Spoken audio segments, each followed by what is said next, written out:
Hello everyone and welcome to the world of the International Fab Talks. Fab Talks is connecting with the right kind of people, bringing in the best guests that we could get for all of you. People who could be great writers, great authors, social workers, doctors, it could be just anybody. Today we have a wonderful celebrity with us. Let's celebrate Sir's life with us. He is joining us all the way from Madurai. He is Mr. C. Sundar. He's a wonderful author and he has focused his journey to, empower others in the right way through his writings and through various other voluntary work that he has taken up. Let's get to know more about his journey and celebrate his life today on the International Fab Talks. Vanakkam, sir, and thank you for joining us on the International Fab Talks. Vanakkam, ma'am. இந்த நிகழ்ச்சி வந்து மிக்க மகிழ்ச்சி. Thank you, sir. Invitation நீங்க accept பண்ணிருக்கீங்க. ரொம்ப நன்றி, sir. Thank you so much. Thank you, ma'am. Thank you, sir. With your permission, I go ahead and share your profile and then we begin the session. Okay. Thank you, sir. My dear friends, I'd like to extend a little more about Sir's profile. I'd like to share Sir's profile. As I earlier mentioned, he's a writer. Mr. C. Sundar is also called as Chitravidhi Karan. That's his pen name. That's wonderful. He's an author, a volunteer of a cultural environmental enthusiasts group in Pasumanadai, if I get that right, in Tamil Nadu, which is very close to Madurai. And he has authored many books. One book connected with the festival, celebration of festivals, Talainagaram, Madurai. If I mispronounced it, I'm sorry for that. He has received widespread acclaim. He has been featured in several articles, with regard to his work. It could be Vikatan, Kamadhenu, the Hindu Media Plus, or the Hindu Metro Plus, if I could put that right. I just put it for you right. The Hindu Metro Plus, Indian Express, etc.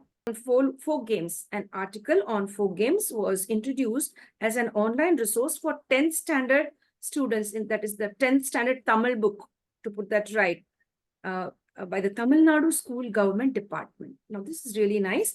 I put that once again very clear for all of us.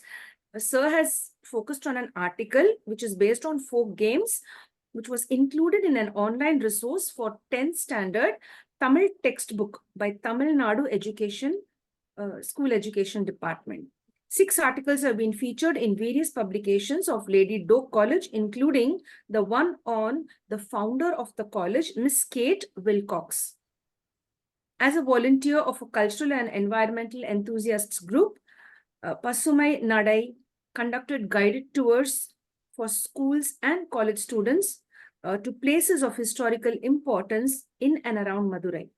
Such places include Samanar Malai, Arita Patti, if I get that right, Kidarai Patti, and if I get that right, and as well as Mangulam, where Tamil inscriptions are available, Jain beds, rock arts, which stand a testimony to the rich cultural heritage and the history of India, and which is connected to Madurai. Actually, it is Madurai, but it all speaks about the Indian culture that originated in Madurai. Sir has also been acknowledged in various ways. There are several people who have supported his writings. It could be a news channel that is 18 Tamil Nadu and News 18 Tamil Nadu, News 7, Kalainagar TV, on the history and the festivals of Madurai. So now I get it. Sir is really focused on the history and the festival celebrations in Madurai. There are maybe unique festivals celebrated in Madurai. Sir has made an account of all of this, the history behind all of the celebrations of these beautiful festivals, which has been passed on from one generation to another. This tells us about the rich cultural heritage of Madurai, which is located in Tamil Nadu, India. We'll get to know more about Sir's journey now, friends. Join us. Sir, something unique irukku, sir. நீங்க வந்துட்டு திருநாள் பத்தி நீங்க எழுதுனீங்க. நீங்க வந்துட்டு ரொம்ப volunteer workல கூட நீங்க வேலை செஞ்சுட்டு இருக்கீங்க. That is really very nice. இப்போ உங்களோட பத்தி என்ன சொல்ல போறீங்க? How would you describe C. Sundar? நான் வந்து மதுரையில வந்து இருக்கணும்ன்றதா ரொம்ப விரும்பினேன். மதுரை வந்து ஒரு பழமையான நகரம். மதுரை வந்து ஒரு கொண்டாட்டமான ஒரு நகரம் கூட. எப்பயுமே வந்து எல்லா மாசமும் ஒரு திருவிழா அங்கே நடந்துகிட்டே இருக்கும். இந்த திருவிழாக்களை எல்லாம் பார்க்கும்போது எல்லா திருவிழாக்களையும் பதிவு பண்ணணுன்ற ஒரு ஆர்வம் வரும். அப்படி படிச்சு முடிச்ச பிறகு பிளாகரா எழுத ஆரம்பிச்சேன். அதே சமயத்துல வந்து கிரீன் வாக் அப்படின்னு சொல்ற அந்த பசுமை நடையில வந்து நான் ஜாயின் பண்ணி மதுரையில் இருக்கக்கூடிய ஹெரிட்டேஜ் மானுமெண்ட்ஸ் எல்லாத்துக்கும் போக ஆரம்பிச்சேன். அங்க இருக்கக்கூடிய ஜெயின் பெட்ஸா இருக்கட்டும், அல்ல தமிழ் ஸ்கிரிப்ட்ஸா இருக்கட்டும், அங்க இருக்கக்கூடிய மகாவீர் ஸ்கல்ப்சர் எல்லாமே வந்து ஒரு மாதிரி என்னை ஈர்த்துக்கிட்டே இருந்துச்சு. தொடர்ச்சியா அதை கத்துக்கணும் அப்படின்ற ஒரு ஆர்வத்துல தொடர்ச்சியா அந்த இடங்களுக்கு பயணிக்க ஆரம்பிச்சேன். அப்படி தொடர்ச்சியா பார்த்த விஷயங்கள், திருவிழாக்களை எல்லாம் தொடர்ச்சியா பதிவு பண்ணி ஒரு புத்தகமா எழுதியிருக்கேன். அதுதான் இந்த திருவிழாக்களின் தலைநகரம் மதுரை அப்படின்றது. அதே போல மதுரையில் இருக்கக்கூடிய பழமையான இடங்கள் ஒரு 50க்கும் மேற்பட்ட இடங்களுக்கு பசுமை நடையோட தொடர்ச்சியா கடந்த 15 வருடங்களா பசுமை நடையோட சேர்த்து மாதம் ஒரு நடை வந்து பயணிச்சுக்கிட்டே இருக்கும். இதுதான் என்னை பற்றி சொல்லலாம். நான் வந்து அடிப்படையில் வந்து ஒரு டிப்ளமோ ஸ்டூடெண்ட். நான் வந்து டிப்ளமோல வந்து இன்ஸ்ட்ருமெண்டேஷன் அண்ட் கண்ட்ரோல் இன்ஜினியரிங் படிச்சிருக்கேன். ஆனா என்னுடைய ஆர்வம் எல்லாமே வந்து தமிழ் ஹிஸ்டரி இது சம்பந்தமானது தான். Oh, that's really nice. Sir நீங்க எந்த வயசுல ஸ்டார்ட் பண்ணிருக்கீங்க டு ரைட்? நான் வந்து படிச்சு முடிச்ச பிறகுதான் 2010 தான் ஆரம்பிச்சேன். அதாவது என்னுடைய 25வது வயது கிட்ட தான் நான் எழுத ஆரம்பிச்சேன் அப்படின்னு சொல்லணும். 25th year. That's really nice. That's nice. இப்போ சார் நீங்க வந்துட்டு மதுரையில அந்த ஃபெஸ்டிவல்ஸ் பத்தி நீங்க கொஞ்சம் ஷேர் பண்ணுவீங்களா? எப்படிப்பட்ட ஃபெஸ்டிவல்ஸ் நீங்க மாசம் மாசம் ஒரு ஃபெஸ்டிவல்ஸ் இருக்கும், திருநாள் இருக்கும். எப்படிப்பட்ட திருநாள்? எங்களுக்கு பொங்கல் தெரியும். மதுரைனாலே வந்து சித்திரை திருவிழா தான். Madurai is the very famous festival வந்து சித்திரை திருவிழா. ஒவ்வொரு ஏப்ரல் டு மே மந்த்ல தான் அந்த சித்திரை மாசம் வரும். அப்போ வந்து அழகர் கோவில்ல இருந்து பெருமாள் விஷ்ணு வந்து மதுரைக்கு வருவார். அப்போ வந்து மீனாட்சி அம்மன் டெம்பிள் வந்து மதுரையோட ஃபேமஸ் டெம்பிள். அந்த மீனாட்சி அம்மன் டெம்பிள்லையும் அழகர் கோவிலும் சேர்ந்து 18 days we celebrate the Chithirai festival. At time வந்து மதுரை வந்து ஒரே ஃபுல் மோட் ஆஃப் செலிப்ரேஷன். அப்போ வந்து 10 lakh to 15 lakhs people come to Madurai. அப்படி வந்து மதுரையோட பெரிய ஃபெஸ்டிவல்னு சொன்னா அது வந்து சித்திரை ஃபெஸ்டிவல் தான். அதுக்கடுத்து பார்த்தோம்னா ஒவ்வொரு கோவில்லையும் வந்து தெப்பக்குளம் இருக்கும். அந்த தெப்பக்குளத்துல எல்லாமே வந்து பெரிய தெப்ப திருவிழா நடத்துவாங்க. அதே மாதிரி மதுரையில் வந்து 2 பெரிய ஹில் ரேக் இருக்கு. ஒன்று வந்து Thiruparankundram Murugan temple, Lord Murugan temple. அதே மாதிரி இன்னொரு டெம்பிள் வந்து அழகர் கோவில். இந்த 2 கோவில்லையும் கொண்டாடக்கூடிய தேர் ஃபெஸ்டிவல், கார் ஃபெஸ்டிவல் வந்து ரொம்ப ஃபேமஸான ஃபெஸ்டிவல். அதே மாதிரி மதுரை வந்து ஓல்டு சிட்டி அப்படின்றதுனால இங்க வந்து தர்கா, முஸ்லீம் பீப்புள்ஸோட தர்கா 1000 year ஓல்டு தர்கா இன் மதுரை. இதே மாதிரி கிறிஸ்டியானிட்டி பீப்புளோட சர்ச்சஸ் இந்த மாதிரி இடங்கள் எல்லாம் நடக்கக்கூடிய தேர்பவனி, சந்தனக்கூடு அப்படின்னு ஒரு ஃபெஸ்டிவல் நடக்கும். தர்காக்கள் எல்லாம் வந்து அந்த அந்த அவுலியா அவங்களோட நினைவு நாள் அன்னைக்கு சந்தனக்கூடு உற்சவம் நடக்கும். அதே மாதிரி வந்து ஒரு மதுரை வந்து ஒரு பெரிய பிக் வில்லேஜ் அப்படின்னு கூட சொல்லலாம். இங்க வந்து நிறைய ஃபோக் காட்ஸ் வந்து கும்பிடுவாங்க. குறிப்பா கருப்புசாமி, முனியாண்டி, சோனையா இந்த மாதிரியான நாட்டார் தெய்வங்களை வந்து ரொம்ப கும்பிடுவாங்க. அந்த திருவிழாக்கள் வந்து ஒரு மண் குதிரை, அதாவது ஒரு மண் குதிரையை செஞ்சு அதை தூக்கிட்டு போய் ஒரு திருவிழா மாதிரி கொண்டாடுவாங்க. நிறைய தாய் தெய்வங்களுக்கும் அதே மாதிரி அம்மன் ஃபெஸ்டிவல்லாம் நிறைய நடக்கும். இப்படி மதுரைகளை சுற்றி ஒவ்வொரு மாசமும் ஒரு ஃபெஸ்டிவல் நடந்துகிட்டே இருக்கும். அதை தொடர்ச்சியா போய் பார்த்துக்கிட்டு பதிவு பண்ணிட்டே இருக்கிறது என்னுடைய ஹாபி அப்படின்னு கூட சொல்லலாம். அதை நான் ஒரு தொடர்ச்சியா பதிவு பண்றது வந்து ஒரு ஃபேஷனாகவும் வச்சிருக்கேன் எனக்கு. Excellent excellent sir. ரொம்ப ரொம்ப நன்றி sir. Thank you for sharing. Sir இப்போ வந்துட்டு நீங்க லேடி டோக் காலேஜ் இன்ஸ்டிடியூஷன் இருக்குல்ல சார், அந்த ஃபவுண்டர் பத்தி நீங்க எழுதினீங்க. எஸ், இது இன்ட்ரெஸ்ட் எப்படி ஸ்டார்ட் ஆயிருக்கு சார் உங்களுக்கு? நான் வந்து லேடி டோக் காலேஜ்ல தான் ஒர்க் பண்றேன். பிசிக்ஸ் லேப் அசிஸ்டன்ட் இன் லேடி டோக் காலேஜ். நான் வந்து விக்கிபீடியால வந்து அவங்கள பத்தி எழுதலாம்னு ஒரு குறிப்பெடுக்க தேட ஆரம்பிச்சேன். அப்போ அவங்கள பத்தின ஹிஸ்டரி வந்து ஒரு புக் இருந்துச்சு. அந்த புக்கை தேடி பார்த்துட்டு அதுல இருந்து செய்தியெல்லாம் வச்சு ஒரு ஸ்டோரியா வந்து அவங்கள பத்தி எழுதினேன்.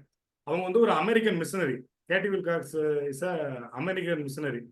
அவங்க வந்து 1915 1915ல வந்து மதுரைக்கு வர்றாங்க.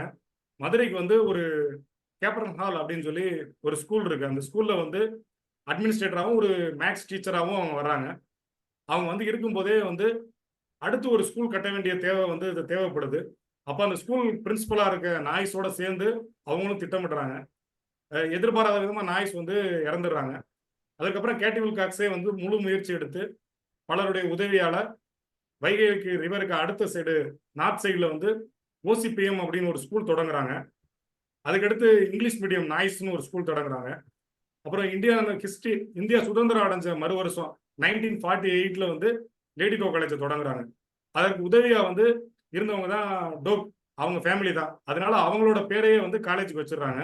கேடி வில்காக்ஸ் வந்து அவங்க அந்த ஒரு மிஷினரி, அவங்களுடைய பணி வந்து மதுரைக்கு மிக முக்கியமானது. மதுரையோட கல்வியில வந்து பெண் கல்விக்கு வந்து அவங்க வந்து ஒரு மிக முக்கியமான ஒரு ஆளுமையா சொல்லுங்க. Excellent, excellent sir. ரொம்ப நன்றி சார். நல்லா ஷேர் பண்ணியிருக்கீங்க.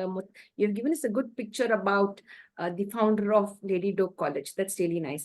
So இப்போ வந்துட்டு நீங்க ஒரு நல்ல வாலண்டியர் கூட இருக்கிறீங்க இந்த கல்ச்சுரல் என்வாயர்மெண்டல் குரூப்ல. இதை பத்தி சொல்ல முடியுமா sir? What is the main essence of this group? மதுரையை சுற்றி நிறைய மலைகள் இருக்கு. அந்த மவுண்டெயின்ஸ் எல்லாமே வந்து ஹில் ரேக், அது எல்லாமே. அப்போ வந்து யானை மலைன்னு சொல்லி ஒரு மலை இருக்கு. அந்த யானை மலை பாத்தீங்கன்னா வந்து அது வந்து பாக்குறதுக்கு யானை மாதிரியே இருக்கும். அதோட தோற்றமே யானை வந்து படுத்திருக்க மாதிரி இருக்கக்கூடிய ஒரு இந்தியாவிலே மிக நீளமான ஒற்றை கல்லாலான மலை. அது வந்து ஒன்றாக்கு அது வந்து அதை வந்து நாங்க வந்து சிற்ப நகரா மாத்த போறோம் அப்படின்னு சொல்லி ஒரு திட்டமிட்டு அதுல இருக்க கிரானைட்டுக்காண்டி அதை அழிக்கிறதுக்காக முயற்சி பண்ணாங்க. அப்ப அதை வந்து அந்த பகுதியில் இருக்கக்கூடிய மக்கள் எல்லாம் சேர்ந்து வந்து அதை தடுத்தாங்க. அப்போ வந்து ரைட்டர் முத்துகிருஷ்ணன் வந்து ஒரு கட்டுரை எழுதினார், ஒரு ஆர்டிக்கிள். அந்த ஆர்டிக்கிள் வந்து பார்த்துட்டு நிறைய பேர் வந்து இந்த மலைகள்ல இருக்கக்கூடிய முக்கியமான விஷயங்கள்லாம் என்னன்னு போய் பார்க்கணும் அப்படின்னு பாக்குறாங்க. அப்போ வந்து பார்த்தா மதுரையில மலைகள்ல வந்து 2000 வருடங்களுக்கு முன்னாடி 2000 இயர் 2 வருஷத்துக்கு முன்னாடியே மலைகள்ல வந்து சமண துறவிகள் வாழ்ந்ததற்கான சமண சிற்பங்கள், படுகைகள் அதெல்லாம் அங்க இருக்கு. அதுக்கு மேல வந்து ஸ்கிரிப்ட் இருக்கு. தமிழ் ஸ்கிரிப்ட் வந்து அங்க அவங்க யார் செஞ்சு கொடுத்துருக்காங்க, அந்த ஜெயின் பெட்டை வந்து யார் செஞ்சு கொடுத்துருக்காங்க அப்படின்ற ஒரு இது இருக்கு. இப்போ உதாரணத்துக்கு இப்போ நம்ம சரவணபலகுலால பாக்குற மாதிரி சமணர் ஹில் அப்படின்னு சொல்லி மதுரையில ஒண்ணு இருக்கு. அதுவும் சரவணபலகுலாவும் கிட்டத்தட்ட ஒரே காலம். அங்க வந்து ஒரு பெரிய மகாவீர் சிற்பம் இருக்கு அந்த மதுரையில இருக்கக்கூடிய சமண மலையில. இந்த மாதிரி இடங்களுக்கெல்லாம் தொடர்ச்சியா போய் பார்க்கணும். மதுரையை சுத்தி பெரிய 8 மலைகள்ல இந்த மாதிரி சமண சிற்பங்கள் இருக்கு அப்படின்னு சொல்லுவாங்க. இதை போய் பார்க்க ஆரம்பிச்ச ஒரு வாலண்டியர் குரூப்போட நானும் 2வது நடையிலே ஜாயின் பண்ணிட்டேன். 2010ல இந்த நடை தொடங்கினாங்க. அதுல இருந்து ஒவ்வொரு மாசமும் வந்து ஒரு ஞாயிற்றுக்கிழமை வந்து நாங்க அதுல ஒரு இடத்துல கூடி அந்த இடத்துக்கு போய் அதை பத்தி வந்து ஒரு ஆர்கியாலஜிஸ்ட் வந்து எடுத்து சொல்லுவாங்க. இந்த மலையோட இம்பார்ட்டன்ஸ் என்ன, இங்க இருக்க ஸ்கிரிப்ட்ல என்ன இருக்கு அப்படின்றது ஒரு ஆர்கியாலஜிஸ்ட், ஒரு எஜுகேஷனலிஸ்ட், ஒரு கல்வியாளர் வந்து எடுத்து சொல்லுவாரு. ஒரு ஆர்டிஸ்ட் வந்து அங்க இருக்க பாறை ஓவியம், அந்த ராக் பெயிண்டிங்ஸ் பத்தி எல்லாம் சொல்லுவாங்க. அப்புறமேல் சோசியல் என்விரான்மெண்ட் பத்தி எழுத்தாளர் முத்துகிருஷ்ணனே சொல்லுவாரு. இந்த மாதிரியான விஷயங்களை கேட்டு கேட்டு தொடர்ச்சியா அந்த இடங்களுக்கு பயணிக்க ஆரம்பிச்சோம். இதுல வந்து தொடர்ச்சியா ஒவ்வொரு நடைக்கும் 200ல இருந்து 300 பேர் வந்து இந்த நடையில கலந்துக்கிறாங்க. இது வந்து பெரிய ஃபெஸ்டிவலாவும் ஒரு 25 வாக்கு ஒரு தடவை ஒரு ஃபெஸ்டிவலாவும் நடத்திக்கிட்டு இருக்கு. Excellent, excellent sir. சார் இப்போ வந்துட்டு folk games 10th class standard Tamil புக்ல வந்திருக்கு. By Tamil Nadu education department. இந்த கரகாட்டம், ஒயிலாட்டம், இந்த டான்ஸ், ஃபோக் டான்ஸ் ஆர்டிகிள் இருக்கு. Folk dances, it's not folk dances and folk games இருக்கு. games. இது பத்தி கொஞ்சம் எலாபரேட் பண்ண முடியுமா சார்? இப்ப தமிழ்நாடோட டான்சஸ்ன்னு பார்த்தா கரகம், அந்த குடம் மாதிரி தலையில வச்சுட்டு ஆடக்கூடிய அந்த கரகம் டான்ஸ் ஒன்று இருக்கு. அப்புறமேல் வந்து கையில வந்து ஒரு கர்ச்சீஃப் மாதிரி, ஹேண்ட் கர்ச்சீஃப் மாதிரி வச்சுட்டு ஒயிலாட்டம் சொல்லி ஒரு டான்ஸ் இருக்கு. அந்த டான்ஸ் வந்து ஒரே மாதிரி ஒரே அழகா அப்படி வளைஞ்சு வளைஞ்சு ஆடுவாங்க. அதை பாக்குறதுக்கு ஒயிலா இருக்குது. ஒயில்னா அழகு அப்படின்னு அர்த்தம். அழகா ஆடுறதுனால அது வந்து ஒயிலாட்டம் சொல்லுவாங்க. அப்புறம் தேவராட்டம், அதே மாதிரி நிறைய தோல்பாவை குத்துன்னு சொல்லி இந்த பப்பட் டான்ஸ் மாதிரி இது பண்ணுவாங்கல்ல, ஒரு ஸ்கிரீன் பின்னாடி வச்சு இது பண்ணக்கூடிய அந்த தோல்பாவை கூத்து, அப்புறமேல் வந்து தெருக்கூத்து, அந்த மாதிரி கலைகள்லாம் இருக்கு. அதே மாதிரி வந்து ஸ்டோரி டெல்லிங் நாடகம் மாதிரி போடுவாங்க. ஒவ்வொரு புராண கதைகள், மக்களுக்கு தேவையான இந்த கதைகள் எல்லாம் வந்து நாடகமா போடுவாங்க. வள்ளி திருமணம், இந்த மாதிரி முருகனோட கதை, ஹரிச்சந்திர மயான காண்டம் சொல்லி ஹரிச்சந்திராவோட கதை, இந்த மாதிரியான கதைகள்லாம் வந்து ஃபெஸ்டிவல் அப்ப அங்க தொடர்ச்சியா நடத்துவாங்க. இந்த மாதிரியான கதைகள்லாம் நிகழ்த்துறத வந்து ஒவ்வொரு வட்டம் பார்த்து இந்த கதைகளை எல்லாம், இந்த கலைகளை எல்லாம் பதிவு பண்ணியிருக்கோம். இது பண்ணி அதே மாதிரி விளையாட்டுன்னு பார்த்தா சின்ன பசங்க வந்து இப்ப இருக்க மாதிரி வந்து வீடியோ கேம்ஸ் எல்லாம் இல்லாம இந்த கோலி அப்படின்னு சொல்லி குண்டு வச்சு விளையாடுறது, அதே மாதிரி பம்பரம் சொல்லி அந்த சுத்தக்கூடிய இதை வச்சு சுற்றி விளையாடுறது, அதே மாதிரி இங்க இருக்கக்கூடிய சில விளையாட்டுகளை எல்லாம் வந்து பதிவு பண்ணியிருக்கு. பாண்டியாட்டம் சொல்லி ஒரு சதுரமா ஒரு கட்டை மாதிரி போட்டு தவி ஒரு காலில் ஊண்டி ஊண்டி நொண்டி அடிச்சு விளையாடுவாங்க. அது வந்து இங்க பாண்டியாட்டம் சொல்லுவாங்க. அதே மாதிரி தமிழ்நாட்டுல வந்து இந்த பல்லாங்குழி அப்படின்னு சொல்லி ஒரு கோல் போட்டிருக்கோம். அதுல வந்து முத்து மாதிரி போட்டு புளிய விதைகளை வந்து அதுல போட்டு அது வச்சு விளையாடுவாங்க. இந்த பல்லாங்குழி, அப்புறமேல் தாயம், அந்த மாதிரியான விளையாட்டுகள்லாம் வந்து பெண்கள் ஒரு சைடு விளையாட்டுக்கும், ஆண்களுக்கு இந்த கோலி, பம்பரம் இந்த மாதிரியான விளையாட்டுகளை பசங்க விளையாடுவாங்க. இதெல்லாம் வந்து அந்த தமிழ் கல்ச்சர் ஆர்ட் அப்படின்ற மாதிரி பதிவு பண்ணியிருக்கோம் அந்த இதெல்லாம். Excellent, excellent sir. இப்போ இது இது எல்லாம் இந்த இந்த எல்லா வேலைக்கு ரொம்ப ரீசர்ச் வேணும். Lots of research. With good research, then only you are able to put all of it into place, right? So நீங்க இப்போ வந்துட்டு இதெல்லாம் நீங்க பேப்பர்ல போடுறீங்க. You're writing all of this into books and all of that. ரொம்ப challenges வரும், கஷ்டம் வரும், ஈஸி எதுவுமே இல்லை. உங்களுக்கு எப்படிப்பட்ட சேலஞ்சஸ் முன்னாடி வந்திருக்கு? நீங்க எப்படி கிராஸ் பண்ணிட்டு தாண்டி வந்திருக்கீங்க இவ்வளவு தூரம்? இல்ல, ஃபர்ஸ்ட் வந்து நம்ம இந்த மாதிரியான விஷயங்களை எல்லாம் பதிவு பண்ண போகும்போது அதற்கான தரவுகளே முதல்ல கிடைக்காது அதிகம். இப்ப நம்ம வந்து இப்போ ஒரு திருவிழா இருக்கு அப்படின்னு சொன்னா நம்ம பதிவு பண்ண போறோம் அப்படின்னோம்னா நம்மளுக்கு வந்து பெரிய திருவிழாக்களுக்கு வந்து தரவுகள் இருக்கும். மற்ற திருவிழாலாம் எப்ப நடக்குதுன்னே தெரியாது. அந்தந்த ஊருக்குள்ள போனா தான் நம்மளுக்கு தெரியும். அதே மாதிரி அங்க போறதுக்கு வந்து நம்மளுக்கு வந்து டைமிங் அமையணும். எப்பயுமே வந்து அந்த ஊர்ல அதுக்கு ஒத்துழைக்கணும். இப்ப சில இடங்கள்ல வந்து படம் எடுக்க ஒத்துக்குருவாங்க, சில இடத்துல படம் எடுக்கிறதுக்கு வந்து மறுப்பாங்க. அப்புறமேல அவங்க நம்மளோட ஆர்வத்தை பார்த்துட்டு அவங்களே வந்து சரி எடுத்துக்கலாம் அப்படின்னுவாங்க. சில கோயில்ல போய் நம்ம படம் எடுக்க போகும்போது இங்கெல்லாம் எடுக்கக்கூடாது, சில நிகழ்ச்சி நடக்கிறப்ப அதெல்லாம் நீங்க எடுக்கக்கூடாது அப்படின்னு சொல்லுவாங்க. சில நேரம் வந்து அதை அவங்களே வந்துட்டு சரி இப்ப தொடர்ச்சியா பதிவு பண்ணிக்கிட்டு இருக்கோம் அப்படின்னு தெரிஞ்சிச்சுன்னா அப்புறம் அவங்க அனுமதி கொடுப்பாங்க. அவங்க அட்மிட் அந்த இதை பெர்மிஷன் பண்ணுவாங்க. இந்த மாதிரியான ஸ்டைல்லாம் அந்த மாதிரி பதிவு பண்றது வரும். அதே மாதிரி இந்த கலைகள்லாம் வந்து கொஞ்சம் கொஞ்சமா இப்போ இந்த விளையாட்டுகளா இருக்கட்டும், இந்த டான்ஸா இருக்கட்டும், பார்க்கறதுக்கு ஆடியன்ஸ் இல்லாம போகும்போது அது கொஞ்சம் கொஞ்சமா அழிய ஆரம்பிச்சிடும். இப்போ ஒரு கோவில் திருவிழாவில் வந்து நாடகம் போடுறாங்கன்னா அப்படின்னா கொஞ்ச நாள் கழிச்சு சினிமா போட ஆரம்பிச்சிருவாங்க ஸ்கிரீன் கட்டி. அப்புறம் சினிமா பாட்டுக்கு டான்ஸ் ஆட ஆரம்பிச்சிருவாங்க. அப்போ வந்து அந்த கலைகள் எல்லாமே வந்து அந்த ஆர்ட்ஸ் எல்லாமே கொஞ்சம் கொஞ்சமா அழிய ஆரம்பிக்கும். நம்ம அந்த விளிம்புல போய் தான் பதிவு பண்ண வேண்டியிருக்கு. இதையும் பதிவு பண்ணோம்னா இந்த இது வந்து கொஞ்சம் கொஞ்சமா அழிய ஆரம்பிச்சிடும். அந்த கலைஞர்களுக்கு வந்து சரியான ஊதியம் கிடைக்கிறது இல்ல. குறைஞ்ச ஊதியம் தான் இருக்கும், அதிகமான வேலை இருக்கும். ஒரு நாள் நைட் ஃபுல்லா அவங்க வந்து அந்த ட்ரம்ஸ் வாசிச்சாங்கனாலும் அவங்களுக்கு கிடைக்கக்கூடிய சம்பளம் கம்மியா தான் இருக்கும். அதை பார்க்கும்போது நம்மளை விட அவங்களுக்கு தான் ரொம்ப வருத்தமா இருக்கும். ஏன்னா அந்த சம்பளமும் கம்மி, சேலரியும் கம்மியா இருக்கும். அதோட அவங்களுக்கு கிடைக்கக்கூடிய நாட்களும் கம்மியா தான் இருக்கும். ஏன்னா ஃபங்க்ஷன்ஸ் எப்போவா தான் வரும். அவங்களுக்கு வந்து வேலையும் கம்மியா தான் இருக்கும். அப்படின்றப்ப அவங்க கொஞ்சம் கொஞ்சமா அந்த வேலைகளை விட்டுட்டு போய்கிட்டே இருக்காங்க. அவங்களோட பிள்ளைகள் வந்து இதை கத்துக்கிறது இல்லை. ஏன்னா அவங்களுக்கு வருமானம் இல்லாம போகும்போது அவங்க அதை விட்டுட்டே போறாங்க. இது மூலமா வந்து பார்த்தா ஃபோக் அந்த கலைகள் எல்லாமே, கல்ச்சர் எல்லாமே வந்து கொஞ்சம் கொஞ்சமா குறைய ஆரம்பிக்குது. இப்போ அதை நம்ம டாக்குமெண்ட் பண்ண வேண்டிய தேவை இருக்கு. அப்ப நம்ம முன்னாடி இருக்க சவாலே அந்த கலைஞர்களுக்கு நம்ம என்ன செய்ய போறோம், இந்த கலைஞர்களுக்கு வந்து எப்படி இது ஒரு வேலை வாய்ப்பா மாறப்போகுது, இதை வாசிக்கிறவங்களுக்கு வந்து நம்ம வந்து இந்த நிகழ்ச்சியில பங்கெடுத்துக்கிறவங்களுக்கு அடுத்து அவங்களுக்கு என்ன கிடைக்கும் அப்படின்றதான். ஒரு திருவிழாவில் வந்து ஒரு கொட்டடிக்கிறவருக்கு வந்து அந்த திருவிழாவில் அதை விட்டுட்டு வேற ஒரு இதை கொண்டு போயிட்டாங்கன்னா அதுக்கு பதிலாக ஒரு மியூசிக் வாசிச்சுட்டு இல்லை ப்ளே பண்ணிட்டாங்கன்னா அந்த இதோட வந்து போயிடும். இப்போ கோயிலில் வந்து நாதஸ்வரம் வாசிப்பாங்க, தவில் வாசிப்பாங்க. அதுக்கு பதிலாக ஒரு மியூசிக் பெல் ஒன்று கண்டுபிடிச்சிருக்காங்க, எலக்ட்ரிக் பெல்லு. அதை போட்டு விட்டாங்கன்னா அதுவே டம் டம்னு அடிச்சுக்கிட்டே இருக்கும் அவங்க பூஜை பண்ணும்போது. அப்படின்றப்ப ஒருத்தரோட வேலை போயிருது. இந்த மாதிரியான இடங்கள்ல அதை நம்ம எப்படி இதோட முக்கியத்துவத்தை கொடுத்து நம்ம சொல்ல வேண்டிய கடமை இருக்கு நம்மளுக்கு. நம்ம ஒரு பார்வையாளராக மட்டும் இல்லாம அவங்களோட பக்கமும் இருந்து நம்ம பார்க்க வேண்டியிருக்கு.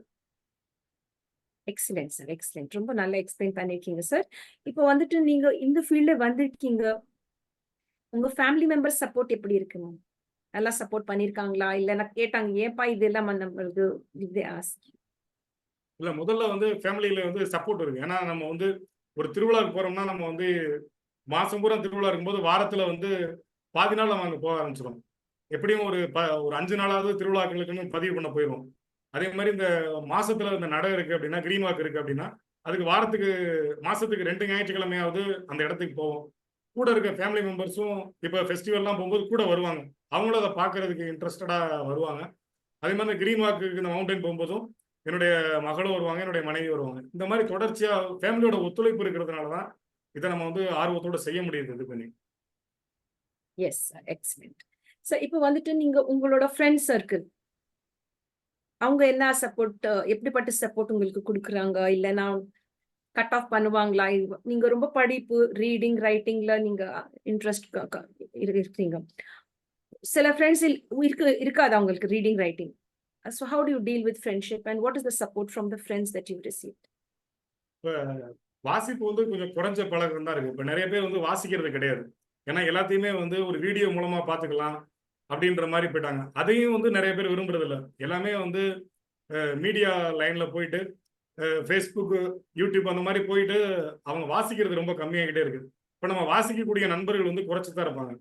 ஆனா நிறைய நண்பர்கள் வந்து நம்ம வாசிக்கிறதுனால நம்மள வந்து சரி இது ஒரு நல்ல பழக்கம், ஒரு யூனிக்கா இருக்கு அப்படின்றதுக்காண்டி சில நேரம் பாராட்டவும் செய்வாங்க.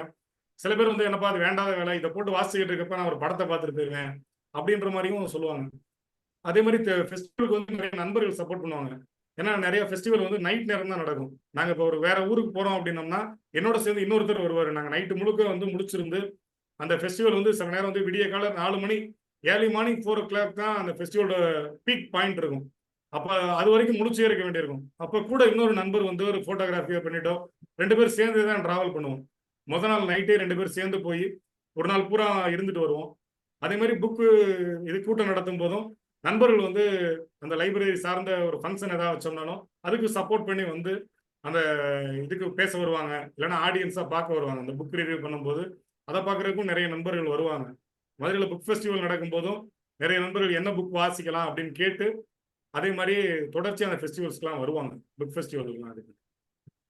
Excellent, excellent. சார் இப்போ உங்களோட ஸ்கூல் பத்தி பேசலாம் சார். நீங்க ஸ்கூல்ல வந்துட்டு எப்படிப்பட்ட ஸ்டூடெண்ட் நீங்க? படிப்புல நல்லா இருந்தீங்களா? இல்லன்னா ரொம்ப கலாட்டா பண்ணுவீங்களா? எப்படிப்பட்ட ஸ்டூடெண்ட் இருக்கீங்க? இல்ல நான் வந்து படிக்கும்போது வந்து, அது அந்த ஃபர்ஸ்ட் ரேங்க் வாங்கணும் அப்படின்ற ஒரு போட்டியோடயே இருக்கக்கூடிய ஒரு ஸ்டூடண்ட் தான். அதனால நான் அதிகமா ஸ்கூல் லெவல்ல சேட்டை பண்றதுன்றது வந்து ரொம்ப கம்மி தான்.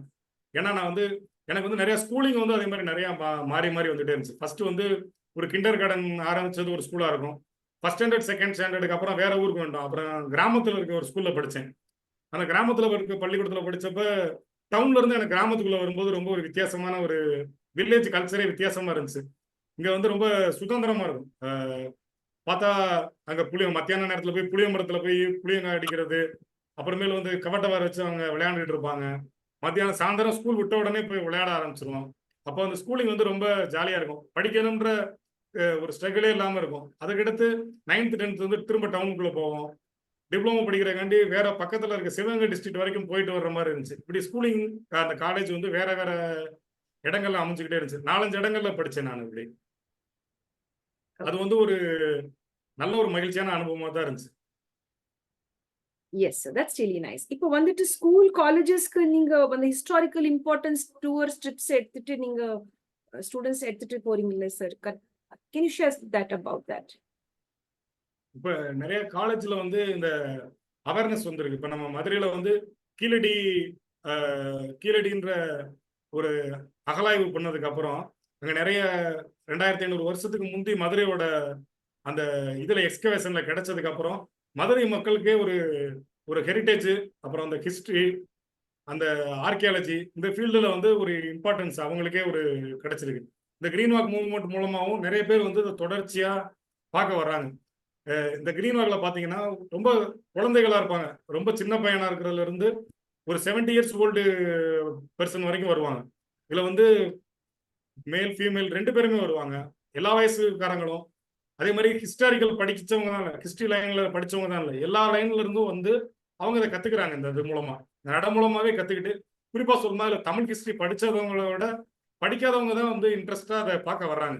ஒவ்வொருத்தருக்கும் வந்து தன்னோட வேர் மாரி சொல்லக்கூடிய தன்னோட ரூட் வந்து தெரிஞ்சுக்கணுன்ற ஒரு ஆர்வம் இருக்கு. அதுக்காண்டி நெறைய பேர் வர்றாங்க. ஆனா இன்னும் வந்து ஸ்கூல், காலேஜ் லெவல்ல வந்து இதுக்கான விழிப்புணர்வு கிடையாது. நெறைய பழமையான இடங்கள வந்து ஒரு மாரி சிதைச்சுக்கிட்டே இருக்காங்க. செவுத்துல போய் எழுதுறது, அங்க இருக்க பெயிண்டிங்ஸ் பக்கத்துல இவங்க நேம் எழுதி வச்சுட்டு வர்றது. இந்த மாரியான ஒரு மிஸ்பிஹேவும் நடந்துகிட்டே தான் இருக்கு. அது பத்தின ஒரு அவேர்னஸும் தொடர்ச்சியா குடுத்துக்கிட்டே தான் இருக்கோம். அதுக்கான விழிப்புணர்வு இன்னும் தேவைப்படுது அதிகமா. Excellent, excellent sir. இப்போ வந்துட்டு நம்ம மக்கள் இருக்காங்க. உங்களுக்கு நல்ல மெசேஜ் குடுக்கணும் சார். நீங்க எப்படிப்பட்ட மெசேஜ் குடுக்கலாம்? உங்களோட மக்களுக்கு எக்ஸ்பீரியன்ஸ் எல்லாம் to put it together and then give a lovely message. அ அதாவது நம்ம வந்து நம்மள சுத்தி இருக்கக்கூடிய இடங்கள வந்து நம்ம வந்து எப்பயுமே பாதுகாக்கணும். இப்ப நம்மளுக்கு பக்கத்துல வந்து ஒரு ஹெரிடேஜ் ஸ்பாட் இருக்கு அப்படின்னா, அத வந்து நம்ம போய் பாதுகாக்கணும். இப்போ வந்து ஜப்பான்லலாம் வந்து அவங்க ஊர் பக்கத்திலேயே இருக்கக்கூடிய ஒரு மலை இருக்குன்னா, அத அவங்க வந்து மந்த்லி ஒன்ஸ் வந்து அவங்களே போய் பார்ப்பாங்க. நம்ம வந்து தூரத்துல இருக்கக்கூடிய ஒரு டூரிஸ்ட் பிளேஸ் போற மாதிரி நம்ம வீட்டுக்கு பக்கத்துல இருக்கக்கூடிய ஒரு ஹிஸ்டாரிக்கல் பிளேஸ்க்கு நம்ம போக வேண்டியது ஒரு அவசியம் இருக்கு. அந்த இடத்துக்கு போய் அதை பத்தின தகவலை வந்து நம்ம பிள்ளைகளுக்கு சொல்லிக் கொடுக்கணும். அப்பதான் அவங்களுக்கு வந்து இதோட இம்பார்ட்டன்ஸ் என்ன, 2000 வருஷத்துக்கு முன்னாடி உள்ள ஒரு விஷயம், 1000 வருஷத்துக்கு முன்னாடி உள்ள ஒரு விஷயம் அப்படின்றப்ப அதை நம்ம அவங்களுக்கு வந்து அதை கற்றுக் கொடுக்க வேண்டியிருக்கு. அதே மாதிரி வாசிப்பு பழக்கத்தை ஏற்படுத்த வேண்டியிருக்கு. நம்ம வந்து புக் ரீடிங் ஹேபிட் இல்லைன்னா நம்ம வந்து ஒரு புது விஷயத்தை தெரிஞ்சுக்கிற முடியாது. ஏன்னா இன்னைக்கு நான் ஒரு விஷயத்த வந்து எழுத ஆரம்பிச்சிருக்கேன், இந்த மாதிரியான இடங்களுக்கெல்லாம் போறேன் அப்படின்னா அது வாசிப்பு பழக்கம் தான். ரீடிங் ஹேபிட் தான் வந்து என்னை வந்து பல விஷயங்களையும் தெரிஞ்சு வந்துச்சு. ஒவ்வொரு புத்தகமும் எனக்கு ஒரு புதிய விஷயத்தை கற்றுக் கொடுத்துக்கிட்டே இருந்துச்சு. நான் ஒரு நாவல் படிக்கிறேன்னா எனக்கு அந்த மக்களோட வாழ்க்கை முறையை கத்துக்கிற முடிஞ்சுச்சு. நான் ஒரு 100 நாவல் படிச்சிருக்கேன்னா எனக்கு 100 பகுதி மக்களோட எனக்கு வாழ்க்கை தெரியும். அப்படின்ற ஒரு ஒரு கதை வந்து நம்மளுக்கு ஒரு நல்ல விஷயத்த சொல்லும். நம்ம எப்படி வாழணும்ன்றதையும் சொல்லும், எப்படி வாழக்கூடாது, இந்த மாதிரி போனோம்னா நம்மளுக்கு என்ன பிரச்சனை ஏற்படும் அப்படின்றதையும் இந்த புத்தக வாசிப்பு நம்மளுக்கு கொடுக்கும். இந்த புத்தக வாசிப்பு மாதிரி பயணமும் அவசியம். நம்ம வந்து நம்ம ஊருக்குள்ளேயே பயணிக்கிற மாதிரி வெளியிலையும் போய் பயணிக்க வேண்டியிருக்கு. அப்பதான் நம்மளோட கல்ச்சர் வந்து பக்கத்து ஊர்ல எப்படி இருக்கு, அந்த மொழி எப்படி பேசுறாங்க அப்படின்றதையும் தெரிஞ்சுக்க முடியும். நம்ம ஒரே தமிழ் பீப்புள் மட்டும் இல்லாம வேற ஊருக்கு இப்போ ஒரு ஆந்திரா போனோம் அப்படின்னோம்னா அங்க ஒரு சாலார்ஜங் மியூசியம் இருக்கும். அதே பெங்களூர் போனோம்னா அங்க விஸ்வேஸ்வரய்யா மியூசியம் இருக்கும். அந்த மாதிரி கேரளா போனா அங்க ஒரு மியூசியம் இருக்கும், ஜூ இருக்கும். இந்த மாதிரியான இடங்கள்லாம் போய் பார்க்க வேண்டியிருக்கு. அப்ப நம்ம ஊர் மாதிரி அங்க என்ன இருக்குன்றது சிமிலரா அதையும் தெரிஞ்சுக்கிற வேண்டியிருக்கு. ஒன்னோட ஒன்று கம்பேர் பண்ணி ரெண்டையும் சேர்த்தே சம காலத்துல ஒரு இந்தியாவோட மொத்த கல்ச்சர், இந்தியான்றது வந்து ஒரு மல்டிபிள் கல்ச்சர் கொண்ட ஒரு நாடு. அப்ப நம்ம அதை எல்லாத்தையுமே தெரிஞ்சுக்கிட்டு ஒருத்தரோட கல்ச்சரை இன்னொருத்தர் மதிக்கிறதுக்கு வந்து நம்ம தெரிஞ்சுக்கணும்னா டிராவல் பண்ண வேண்டியிருக்கு, நிறைய வாசிக்க வேண்டியிருக்கு. இது ரெண்டும் ரொம்ப முக்கியமா சொல்லலாம். அதனால Excellent. வந்து டிராவல் பண்ணுங்க, வாசிங்க. Yes sir, excellent sir, excellent, very nice. இப்போ சார் நீங்க வந்துட்டு நம்மளுக்கு ஒரு நல்ல இன்ஸ்பிரேஷனா இருக்கீங்க. உங்க லைஃப்ல உங்களோட இன்ஸ்பிரேஷன் யாருமா?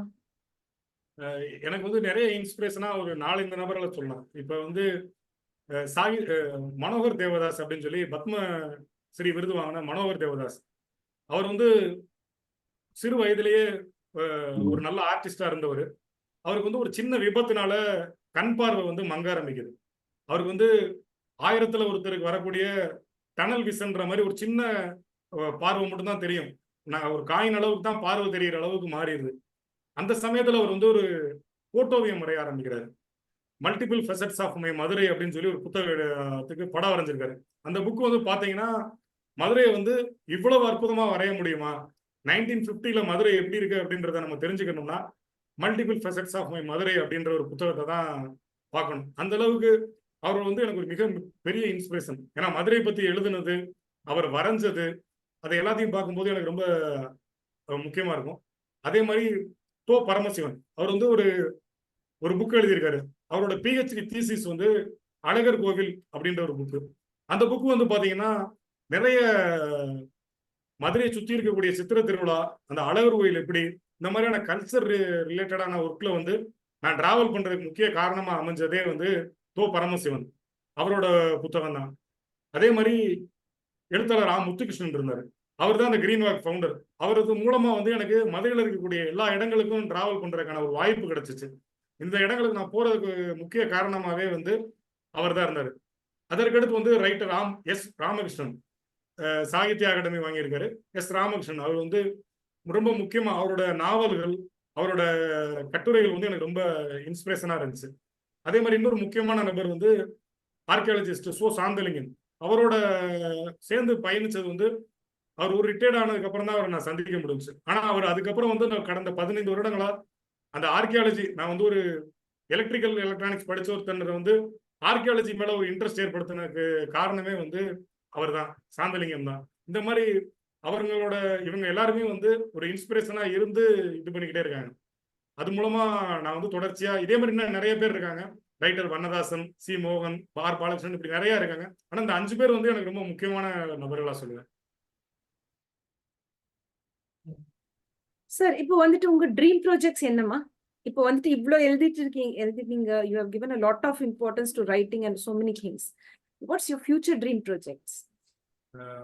எனக்கு வந்து மதுரையில் இருக்கக்கூடிய இந்த புத்தகத்துல வந்து 25 ஃபெஸ்டிவல்ஸ் வந்து நான் டாக்குமெண்ட் பண்ணியிருக்கேன். இன்னும் வந்து 50 ஃபெஸ்டிவல்ஸ் வந்து டாக்குமெண்ட் பண்ணி இதை வந்து ஒரு யூனிக்கான புக்கா மாற்றணும். மதுரை வந்து ஒரு ஃபெஸ்டிவல் கேபிட்டல் அப்படின்றத வந்து நிறுவுற மாதிரி ஒரு நல்ல புத்தகமா கொண்டு வரணும். அதற்கடுத்து நான் சொன்ன லெஜண்ட்ஸ்லாம் இப்ப சொன்னேன் இல்லையா? அவங்க எல்லார பத்தின ஒரு புக்கா எழுதணும். அவங்களுடைய பத்தி எனக்கு எப்படி அவங்க இன்ஸ்பயரா இருந்தாங்க அப்படின்னு அவங்கள பத்தி ஒரு புத்தகம் எழுதணும். அதே மாதிரி எனக்கு வந்து நிறைய புத்தகம் வாசிச்சிருக்கேன். நான் ஒரு 100 நாவல்கள் கிட்ட வாசிச்சிருக்கேன். அதே மாதிரி நிறைய கட்டுரை தொகுப்புகள் வாசிச்சிருக்கேன். அதை பத்தி மற்றவங்களுக்கும் வாசிக்கிற மாதிரி ஒரு வாசிப்பு அனுபவங்களை வந்து ஒரு கட்டுரைகளா எழுதணும். அதே மாதிரி மதுரை மட்டும் இல்லாம மதுரையை சுற்றி இருக்கக்கூடிய தமிழ்நாடு முழுக்க இருக்கக்கூடிய எல்லா ஊருக்கும் போய் டிராவல் பண்ணி அங்க இருக்க ஃபெஸ்டிவல்ஸ் எல்லாம் டாக்குமெண்ட் பண்ணணும். இந்தியா முழுக்க நடக்கக்கூடிய முக்கியமான ஃபெஸ்டிவல்ஸ் எல்லாமே டாக்குமெண்ட் பண்ணி இந்தியா ஃபெஸ்டிவல்ஸ் அப்படின்னு ஒரு புக்கு கொண்டு வரணும். ஏன்னா அங்க ஃபெஸ்டிவல்ஸ் அப்படின்னு சொன்னா ஒரு ரம்ஜான், ஒரு தீபாவளி, ஒரு கிறிஸ்துமஸ் அந்த மாதிரி யூனிக்கான பண்டிகைகளை தான் ஃபெஸ்டிவல்ஸ்ன்னு சொல்றாங்க. ஆனா ஃபெஸ்டிவல்ன்றது ஒரு பகுதியில வந்து ஒட்டுமொத்த மக்களும் கூடி ஒரு பெரிய ஒரு தேர் மாதிரி கொண்டு வர்றது, இல்ல மக்கள் கூடி ஒரு கலந்துக்கிறது, அந்த மாதிரியானது தான் ஃபெஸ்டிவல். ஃபெஸ்டிவல் வேற, இந்த பண்டிகை வேற. அதனால இந்த இந்தியா முழுக்க நடக்கக்கூடிய ஃபெஸ்டிவல்ஸ் எல்லாத்தையுமே பதிவு பண்ணணும். தமிழ்நாடு முழுக்க இருக்க ஃபெஸ்டிவல்ஸை பதிவு பண்ணணும். அதே மாதிரி வாசிச்ச புத்தகங்களை பத்தி மற்றவங்களுக்கு கொண்டு சேர்க்கிற விதமா அந்த புத்தக அனுபவங்களை எழுதணும். இதுதான் என்னோட ட்ரீம் ப்ராஜெக்ட் அப்படின்னு கூட சொல்லலாம். Excellent dream, sir. That's very nice, and we wish you all the best in all your dreams and endeavors. So, இப்போ வந்துட்டு உங்களோட proudest accomplishment among all of the accomplishments எல்லாம் இவ்வளவு நீங்க accomplish already பண்ணிருக்கீங்க. இது எல்லாத்துக்குமே which is the best one, the good best one? Best ஒன்னா அந்த திருவிழாக்களின் தலைநகரம் புத்தகம் வந்ததுதான். ஏன்னா ஒரு மதுரை வந்து நம்ம நேசிச்ச ஒரு மதுரையை வந்து நம்ம வந்து அந்த ஒரு புத்தகம் எழுத வாய்ப்பு கிடைக்கும் போது நம்ம ஒரு ரீடரா இருந்து நம்மள ஒரு ஆத்தர் அப்படின்றத சொல்லும் போது அந்த புக் ரிலீஸ் ஆன சமயம் வந்து உள்ளுக்குள்ள ஏற்பட்ட ஒரு பரவசம் இருக்கு இல்லையா, அதுதான் ஒரு முக்கியமான ஒரு தருணமா நினைக்கிறேன். அவ்வளவு டிராவல் பண்ணி அதுவும் அந்த புக் வந்து கிரீன் வாக்கோட 100 வாக்குல தான் ரிலீஸ் ஆச்சு. நான் தொடர்ச்சியா அலைஞ்சுக்கிட்டு இருந்த அதே மலைகள்ல வச்சு அந்த புக் ரிலீஸ் ஆச்சு. அந்த புக் ரிலீஸ் ஆன அந்த மொமெண்ட் வந்து எனக்கு ரொம்ப மறக்க முடியாத ஒரு மொமெண்டா இருந்துச்சு. அதுதான் என்னோட லைஃப்ல ஒரு முக்கியமான ஒரு தருணமா பார்ப்பேன். Excellent excellent sir.